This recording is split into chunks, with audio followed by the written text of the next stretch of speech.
Olá amigos do blog Papo Sem Censura, estamos iniciando nesta quinta-feira mais uma edição do Papo de Quinta. Esta é a 7ª edição do Papo de Quinta. Aproveito a oportunidade para pedir desculpa para o amigo internauta do blog que gosta do Papo de Quinta, que acompanha as edições. Nas últimas semanas nós não tivemos Papo de Quinta, né? É uma questão aí realmente de tempo, né? Todo mundo sabe, trata-se de um blog independente. Então, a gente tem que aí achar e conciliando os tempos para conseguir realizar todas as nossas demandas, né, do dia a dia. E fazer o Papo de Quinta não é só simplesmente ligar a câmera aqui e falar qualquer coisa, né? Tem toda uma preparação, a escolha do tema ou dos temas a serem abordados naquele programa, e tem toda uma preparação prévia de levantar as informações. Esse sempre foi um compromisso que marcou o blog nos 10 anos, que é passar a informação o mais correta possível, mesmo que seja ela em formato de opinião, né? Mesmo que eu venha aqui opinar sobre algum assunto, tenho que me inteirar, tenho que levantar as informações, fazer uma pesquisa prévia. Isso acaba demandando um tempo, depois sentar, fazer a gravação do vídeo, a edição. A gravação e a edição são os momentos mais tranquilos, é a parte mais curta da produção em si, mas tem toda a parte anterior que é preparar, definir os temas, enfim. Então peço desculpas pela ausência do Papo de Quinta nas últimas semanas, mas estamos voltando e na medida do possível a gente vai fazendo aqui, atualizando, né, trazendo uma edição inédita do Papo de Quinta às quintas-feiras. Para o programa de hoje eu reservei na verdade uma série de alguns assuntos mais importantes, aí, alguns na esfera nacional, outros na esfera municipal, muito com base no que aconteceu aí na última sessão de Câmara também, nas últimas discussões da sessão de Câmara, a questão da BBC, a questão das ocas do Trabiju lá que sofreram, né, com incêndio, que tudo indica incêndio criminoso. Enfim, abordar um pouquinho desses assuntos no programa de hoje, começando pela esfera nacional e depois falando um pouquinho de alguns pontos da política municipal. Papo de Quinta, 7ª edição, está no ar.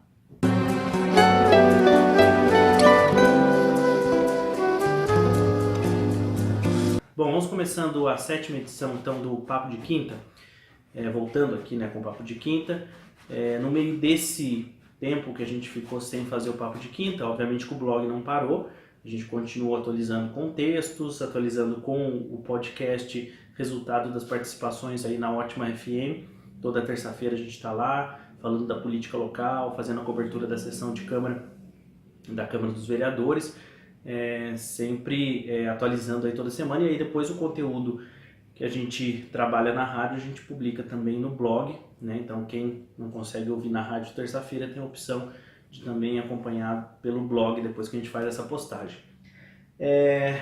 Então, no meio desse turbilhão dessas últimas semanas, desde o último Papo de Quinta para cá, nós tivemos a negação do habeas corpus do ex-presidente Lula no STF, no Supremo Tribunal Federal. Logo na sequência, a liberação do Tribunal Regional Federal da 4ª Região para que o juiz Sérgio Moro expedisse a condenação, né? Expedisse o mandato de condenação de cumprimento da pena. E na sequência o juiz Sérgio Moro, em questão de minutos, assim que recebeu a confirmação do TRF4, expediu a prisão. E depois, em decorrência disso, nós tivemos todo momento lá no Sindicato dos Metalúrgicos, no ABC, né, até o ex-presidente Lula se entregar no sábado à Polícia Federal, e posteriormente a isso a instalação da vigília por Lula livre no acampamento Marisa Letícia, lá em Curitiba, próximo às instalações onde o ex-presidente está preso. Já completa 30 dias aí da prisão do ex-presidente Lula. Tenho 2 textos no blog recente falando sobre isso. Um falando sobre a importância das esquerdas em fazer a defesa democrática do presidente Lula. Isso vem sendo feito pela esquerda de forma geral, por todos os partidos, pelos pré-candidatos dos campos progressistas de esquerda, especialmente a Manuela Dávila, do PCdoB, e o Guilherme Boulos do PSOL. Eles têm feito defesas enfáticas, participaram de todos esses momentos aí que antecederam principalmente a prisão do ex-presidente Lula. Então a defesa democrática está sendo feita pelos campos da esquerda, os campos democráticos, A gente já falou sobre isso, tem isso no texto também, a questão da falta de provas, a aceleração desse processo, como ele aconteceu de forma muito rápida, desde o julgamento dos recursos até o fato da prisão em si, decretada pelo juiz de primeira instância, o juiz Sérgio Moro. Então essa defesa democrática continua, né? Lula livre, que conversa aí com Marielle presente, que conversa com outras demandas da esquerda. É uma defesa democrática que vai se estendendo. A questão eleitoral especificamente, ela depende muito mais do PT do que qualquer outra esfera política, né? A questão do pleito eleitoral desse ano depende do PT, que por enquanto tem optado em manter a candidatura do ex-presidente Lula, refuta qualquer possibilidade de um plano B, né, que gira em torno de alguns nomes, como Fernando Haddad e Jacques Wagner. O PT tem insistido que não há plano B, que o nome é Lula. Então isso por enquanto está indefinido. Nós temos poucas pesquisas sendo divulgadas.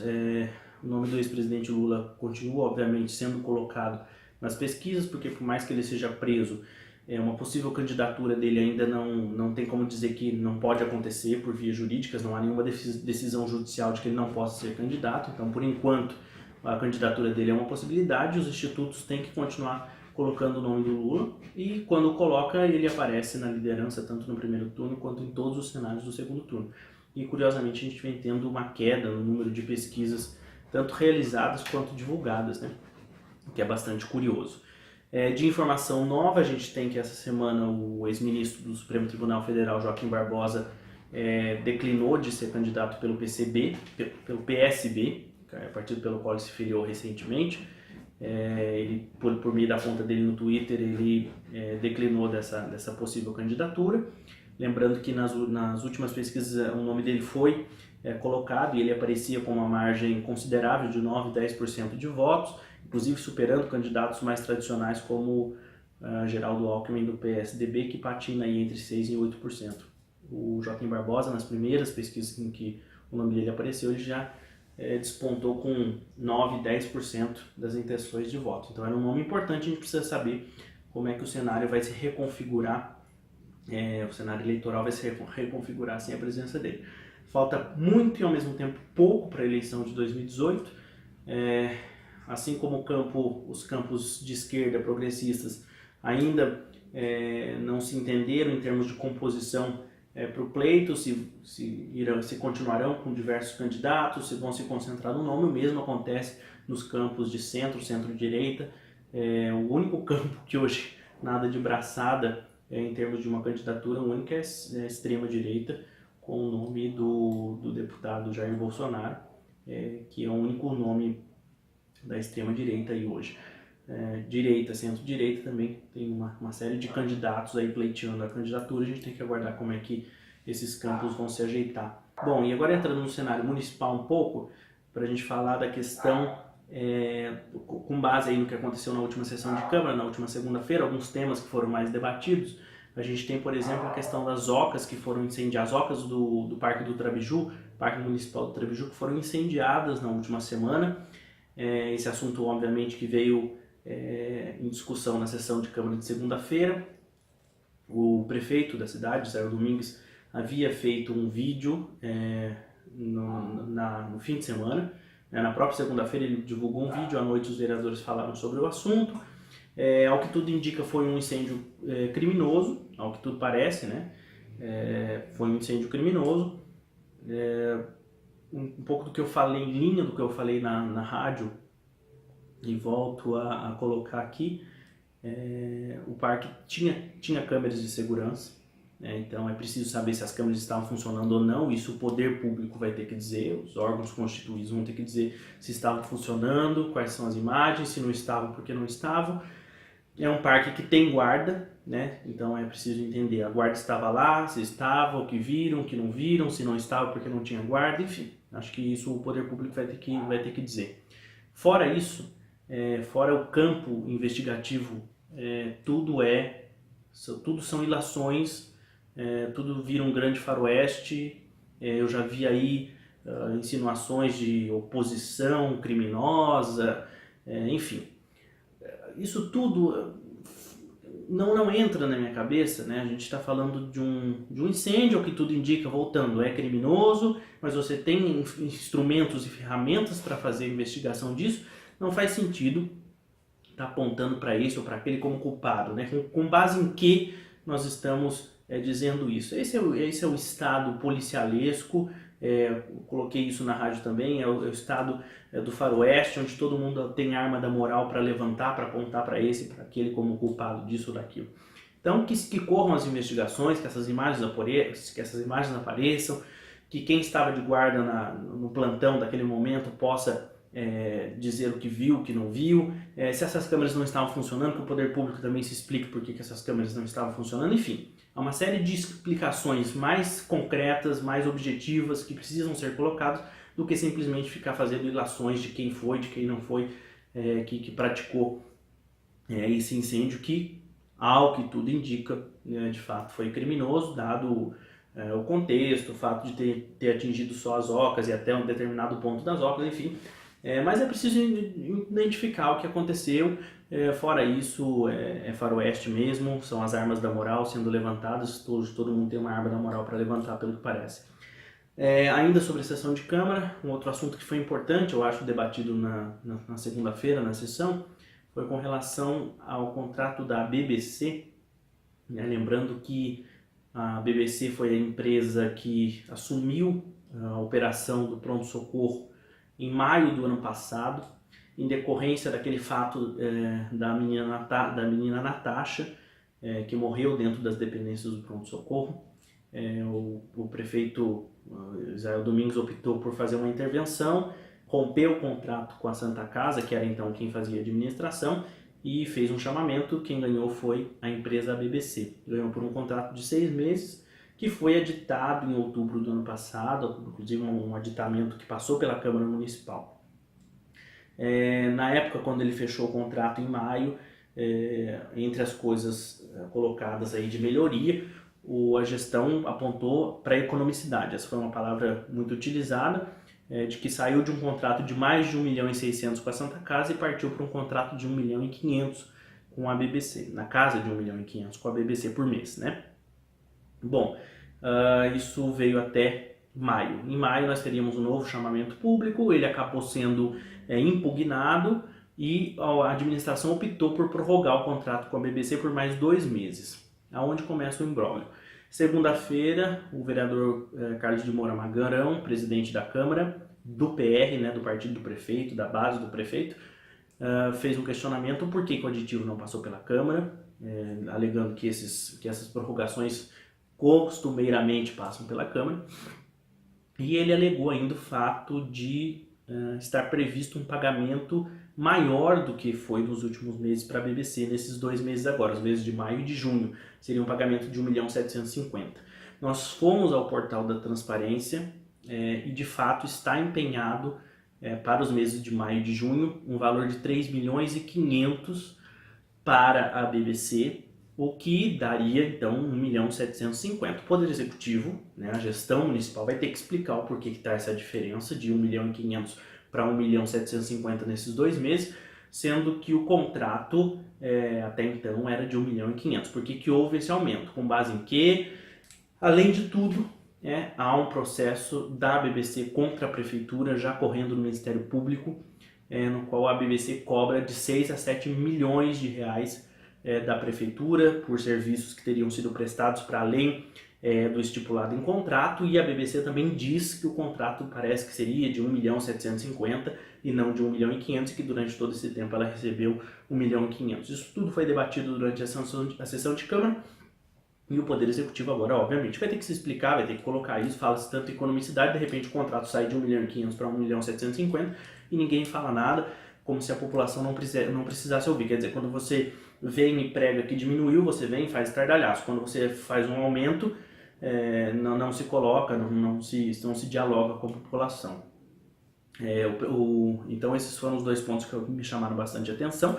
E o vereador Magrão colocou na tribuna que ele queria entender o porquê que não passou, porquê que a Casa de Leis não ficou sabendo. Não vejo surpresa, na verdade me espanta esse posicionamento do Magrão. Eu coloquei uma frase recentemente, algumas pessoas até disseram que utilizam essa frase, que eu coloquei que o executivo bate cabeça, o legislativo abaixa a cabeça e a população toma na cabeça. É só mais uma vez, né? O legislativo de Pinda já vem falando isso, não é nada, nenhuma novidade. O legislativo de Pinda é pouco eficiente, dialoga pouco, debate poucos projetos.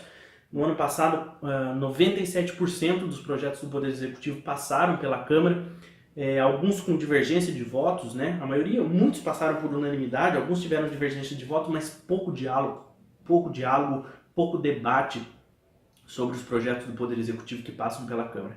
A Câmara tem tido uma postura, no meu ponto de vista, em termos de debate, ineficiente, né?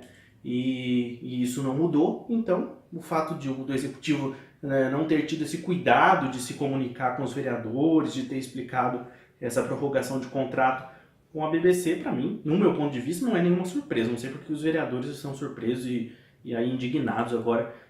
Isso mostra, mais uma vez, essa questão. O vereador Roderley Mioto, que é presidente da Comissão de Saúde, falou essa semana na sessão de Câmara, no uso da tribuna, sobre o fato deles terem aprovado a farmácia solidária lá atrás, com urgência, e o projeto da farmácia solidária até agora não aconteceu. Também entendo essa indignação. Estava claro, aprovar esse projeto da farmácia solidária com a faca no pescoço, e agora vem querer dizer que não estamos entendendo que esse projeto não está caminhando. Enfim, né, todo mundo se lembra que quando foi aprovado, aprovaram correndo, porque segundo informações tinha um caminhão já com carregamento de remédio para ser doado para a cidade. E até hoje não se ouve sobre o projeto da farmácia solidária. Enfim, tem muita coisa para a gente falar do município. Tem um assunto do SAMU que eu ainda quero falar muito sobre ele, porém eu quero dedicar um programa Papo de Quinta inteiro para esse assunto, ou eu vou dedicar um texto especial para ele, porque até uma questão de conseguir dialogar sobre esse assunto, né, remontar essa história desde 23 de fevereiro de 2017.